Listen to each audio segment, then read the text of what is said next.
2029 ఇది తెలంగాణ రాష్ట్ర రాజకీయాలలో ఒక సంచలనం. నేను మళ్ళీ చెప్తున్నా, 2029లో అసెంబ్లీ నియోజకవర్గాలు అనేది పెరుగుతాయి. ఈరోజు 119 ఉన్న అసెంబ్లీ నియోజకవర్గాలు కాస్త రేపు అవి ఏంటి అంటే ఆ అసెంబ్లీ నియోజకవర్గాల పునర్విభజన కనుక జరిగితే అవి 163 కావచ్చు, 173 కూడా కావచ్చు అనే అవకాశం అయితే అదవుతుంది, ఆ స్కోప్ అవుతుంది. అయితే ఇక్కడ ఒక అంశాన్ని చూస్తా. ఇప్పుడు నేను కవిత విషయంలో బాహాటంగా ఎలాంటి ఆలోచన లేకుండా నిర్మోహమాటంగా మనం చర్చిద్దాం కవిత ఎపిసోడ్ను. 2029లో పోటీకి నేను రెడీ. సామాజిక తెలంగాణ అధ్యయం. యువత మహిళలకు రాజకీయాలలోకి రావాలి. ప్రజలకు నాణ్యమైన విద్యా వైద్యం అందాలి. కాంగ్రెస్ పాలన అట్టర్ ఫ్లాప్ అయింది, కనీసం సదుపాయాలు కల్పించలేకపోతున్నది. జాగృతి అధ్యక్షురాలు కల్వకుంట్ల కవిత ఎక్స్లో నెటిజన్లతో ఇంటరాక్ట్ అయిన పరిస్థితి కనబడుతుంది. అంటే మనం ఏదైనా ప్రశ్న అడిగితే దానికి ఎమ్మెల్సీ కవిత సమాధానం చెప్తుంది అన్నట్టు. సో అది నిన్న సోషల్ మీడియాలో జరిగింది. సో ఏం జరిగింది? సామాజిక తెలంగాణే తన లక్ష్యమని తెలంగాణ జాగృతి అధ్యక్షురాలు కల్వకుంట్ల కవిత మరొకసారి స్పష్టం చేసింది. 2029 ఎన్నికలలో తాము పోటీలలో ఉంటామని తేల్చి చెప్పింది. అంటే పార్టీ రాబోతున్నది. 2029 ఎన్నికలలో పార్టీ రాబోతున్నది, క్లియర్ కట్. తెలంగాణ విషయంలో తన విజన్, జాగృతి, భవిష్యత్ కార్యాచరణ, కాంగ్రెస్ ప్రభుత్వ వైఫల్యాలు సహా పలు ప్రశ్నలు నెటిజన్లు సంధించిన పరిస్థితి కనబడుతుంది. సో ఒకసారి ఇది కీలకమైన ఎపిసోడ్, మనకు చాలా అవసరం. ఒకసారి చూద్దాం. ఎందుకంటే ఇప్పుడు తెలంగాణలో పూర్తి స్థాయిలో కూడా తెలంగాణలో జరుగుతున్న ప్రతి అంశం కూడా ఒకసారి మనమైతే చూస్తున్నాం కదా. ఎందుకంటే ప్రతి అంశం కూడా రాష్ట్ర రాజకీయాలలో ఇప్పటివరకు జరిగిన ఎపిసోడ్లలో ప్రతిదీ కూడా తెలిసిపోతుంది, అందరికీ అర్థమైపోతుంది. ఎక్కడ ప్రతి విషయం కూడా అందరికీ తెలిసిపోయే పరిస్థితి ఉంటుంది. సో ప్రతి ఒక్కరికి కూడా అర్థమైపోయే పరిస్థితి ఉంటుంది. దానివల్ల జరిగే ప్రతి అంశాన్ని కూడా చెప్పే పరిస్థితి ఉంటుంది. ఏడవైంది ఆస్క్ ప్రశ్న అనేది కవిత మద్దతుదారుల ఆగ్రహం. సో పూర్తి స్థాయిలో ఇక్కడ జరిగే ఎపిసోడ్ ఒకటే కనబడుతుందండి. కవితకు సంబంధించి 2029 టార్గెట్ వచ్చింది రైట్. సరే, ఇక్కడ ఏం జరుగుతుంది అనేది నేను చెప్తా. ఎమ్మెల్సీ కల్వకుంట్ల కవిత, మీరు ఒకసారి చాలా దగ్గర నుండి ఆలోచిద్దాం, చాలా స్పష్టంగా ఆలోచిద్దాం. దీంట్లో ఏ పార్టీతో సంబంధం లేదు. యాజ్ అ జర్నలిస్ట్గా నా అభిప్రాయం కూడా కాదు, తెలంగాణలో ఉన్న చాలామంది మేధావులు, రాజకీయ విశ్లేషకులు కొంతమందితో చర్చించిన తర్వాత నేను ఒక అంశాన్ని దూరదృష్టితోని, దగ్గర దృష్టితోని ఆలోచించి మీకు చెప్తున్నా. ఫస్ట్, తెలంగాణ ఆడబిడ్డ, మొట్టమొదటిసారి ఈ ప్రాంత ఆడబిడ్డ. తెలంగాణ ఉద్యమంలో లేదా అంటే 100% ఉన్నది. తెలంగాణ ఉద్యమంలో జాగృతిని స్థాపించింది. తెలంగాణ ఉద్యమంలో ఇంటింటికి బతుకమ్మను ఖండాంతరాలు వ్యాప్తి చేసేందుకు కవిత ఆ స్థానాన్ని 100% పూర్తి చేసింది. తెలంగాణ ఉద్యమంలో పనిచేయడంతో పాటు అధికార పార్టీలో ఉన్నప్పుడు, ఎంపీగా ఉన్నప్పుడు, దాంతోపాటు ఎమ్మెల్సీగా ఇప్పటికీ కొనసాగుతున్నారు. అంటే ఆ పార్టీలో ఉన్నప్పుడు, బీఆర్ఎస్ పార్టీ అధికారంలో ఉన్నప్పుడు కేసీఆర్ కుమార్తె ఒక బ్రాండ్. కల్వకుంట్ల కవిత సంబంధించిన ఎపిసోడ్ మనందరం కూడా అందరికీ తెలుసు. దాని తర్వాత భారతీయ జనతా పార్టీలో తమ పార్టీలో జైన్గా ఏక్నాథ్ షిండేలా మారు అని చెప్పిన సంఘటనలు కూడా ఉన్నాయి. ఇదే అంశాన్ని కవిత చాలా సందర్భాలలో తన స్నేహితులు, సహచరుల ద్వారా ఈ మతలబ్ వచ్చింది అనేది కూడా చెప్పింది. ఆ తర్వాత కేసీఆర్ కూడా తన బిడ్డని ఇబ్బంది పెడుతున్నారు, తన కుమార్తెను బీజేపీలో జైన్గమ్మని ఏక్నాథ్ షిండేలా మారమంటున్నారు, ఇక్కడ ముఖ్యమంత్రి పదవి ఆఫర్ చేస్తామంటూ కూడా చెప్పిర్రు అనే మాట మనం విన్నాం.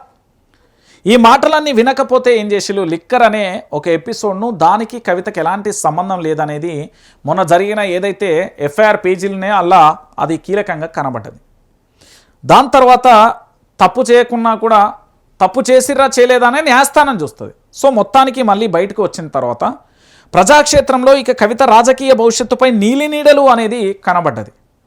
కానీ బీఆర్ఎస్ పార్టీలోనే ఉంటూ తన యొక్క వ్యూహాలను అన్నింటినీ కూడా పదును పెట్టి ప్రజాక్షేత్రంలోకి అడుగుపెట్టే ప్రయత్నం చేసింది. అయితే బీఆర్ఎస్ పార్టీలో తనకు సహకరించలేదు. తనను పూర్తి స్థాయిలో కూడా ఒక అంశాన్ని తెర మీదకి తీసుకొస్తే ప్రజాక్షేత్రంలోకి తీసుకెళ్ళనివ్వలేదు అనేది ఒక అంశాన్ని చెప్పింది. దాని తర్వాత ఆ పార్టీలో అనూహ్యంగా కూడా సస్పెన్స్ వేటు పడింది. బీఆర్ఎస్ పార్టీలో అనూహ్యంగా సస్పెన్స్ వేటు పడిన తర్వాత బీఆర్ఎస్ పార్టీకి సంబంధించిన కీలక నేతలను టార్గెట్ చేసి విమర్శన అస్త్రాలను కూడా ఎక్కుపెట్టింది. ఆ తర్వాత కాంగ్రెస్ నేతలను ఇక విమర్శన మామూలు కాదు, ఇక పొట్టు పొరక మనం ఏంటంటే మన మొక్కజొన్న కంకిని పొట్టు ఎట్లా తీస్తామో అట్లా ఒక్కొక్కల పొట్టు తీసుకుంటూ వస్తుంది. కాంగ్రెస్ పార్టీలో కూడా అదే జరుగుతుంది. సో వ్యూహం చాలా స్పష్టం. జైలుకి వెళ్ళిన వాళ్ళందరూ కూడా సీఎం అయ్యారు. జైలుకి వెళ్ళిన వాళ్ళు సీఎం అయ్యారు అనేది తెలంగాణలో చాలా చోట ఇది ఒక మాట మౌత్ టు మౌత్ ప్రచారం అవుతున్నది. అందులో ఆంధ్రప్రదేశ్లో వైఎస్ జగన్ అయినా, చంద్రబాబు అయినా, లేకపోతే ఇప్పుడున్న రేవంత్ రెడ్డి అయినా, లేకపోతే కేజ్రీవాల్ అయినా, ఎవరైనా కానీ ఒకసారి మీరు ఆలోచించండి. రాజకీయాలలో జైలుకి వెళ్ళిన వాళ్ళందరూ సీఎం అవుతారు అనేది ఒక అంశం తెర మీదకి వచ్చినప్పుడు దాన్ని పూర్తి స్థాయిలో కూడా అట్లెట్లా అందరి వల్ల కాదనేది ఒక విమర్శ వచ్చింది. దాంతో అది ఆ చర్చ ఆ విధంగానే ఉండదు. తర్వాత కవిత ఏం చేశారు, సైలెంట్గా ఉండదు. సస్పెన్స్ వెయిట్ పడిన తర్వాత జాగృతి తన మాతృ సంస్థను బలోపేతం చేస్తూ, జాగృతిలో చేరికలు చేస్తూ, పూర్తి స్థాయిలో కూడా తన గమ్యం, తన గమనం, తన లక్ష్యం చాలా స్పష్టం. 2029లో పోటీ చేస్తారు. తాను కాంక్ష ఒకటే, ఏదో ఒక రోజు సీఎం అవుతా. ఇది మనం అనుకున్నట్టు కాదు. ఉద్యమాన్ని నడిపించిన కేసీఆర్ కూడా నేను భవిష్యత్తులో సీఎం అవుతా అని ఎప్పుడు అనుకోలే. ఇదే రేవంత్ రెడ్డి ఖచ్చితంగా నేను భవిష్యత్తులో సీఎం అవుతా అని చాలా సందర్భాలలో తను అనడం, నేను వినడం కూడా జరిగింది. దాని తర్వాత ఈ తెలంగాణలో మరొకరు ఎవరైనా ఉన్నారంటే ఎమ్మెల్సీ కవిత నోట నేను ఈ పదం వింటున్నా.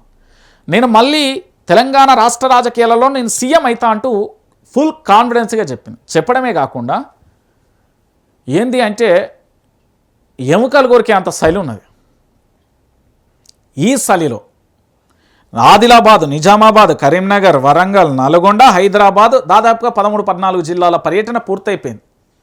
ఇంకా పర్యటనలు చేస్తూ, ప్రజా సమస్యల విషయంలో వినతి పత్రాలు ఇస్తూ, ఆందోళన చేస్తూ, నిరసన కార్యక్రమాలు చేస్తూ తన వ్యూహాన్ని చాలా స్పష్టంగా ప్రజలకు దగ్గరయ్యే చేరువ కనబడుతుంది. చాలా స్పష్టంగా కూడా ప్రజలకు చేరువయ్యే అవకాశం, ప్రజలకు దగ్గరగా నడిచే, ప్రజలకు దగ్గరగా ఉండే, అంటే leader to cadre, cadre to leader.